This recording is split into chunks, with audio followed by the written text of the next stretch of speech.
سامانه دیگه‌ای که قانون الزام ازش یاد میکنه و در واقع نوآوری قانون الزام محسوب میشه، سامانه ساغر یا همون سامانه ساماندهی اسناد غیررسمی یا سامانه ثبت ادعای موضوع ماده 10 قانون الزام هستش. اما سوال اصلی اینه که چه املاک و اسنادی باید در سامانه ساغر ثبت بشن؟ اولین مورد، املاک فاقد سابقه ثبتی. یعنی اگر شما زمین یا ملکی دارید که هیچ سابقه‌ای در دفتر املاک کشور نداشته.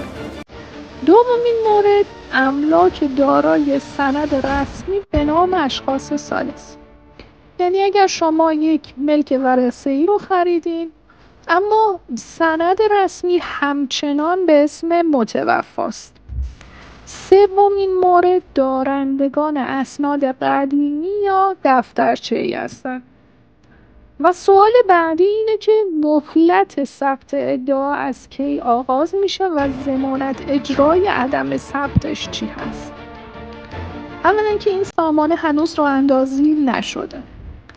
ثانیاً به موجب قانون الزام رئیس قوه قضاییه باید راه اندازی این سامانه را در روزنامه رسمی اعلان عمومی کنه و ظرف 1 سال پس از راه اندازی و اعلان عمومی این سامانه، اشخاص و مردم ظرف 2 سال مهلت دارن که ادعاهای خودشون و مستندات و مدارکشون رو توی این سامانه بارگذاری کنن و پس از ثبت ادعا ظرف 2 سال فرصت دارن تا اقدامات قانونی و قضایی رو نسبت به این ادعاهای خودشون پیگیری کنن.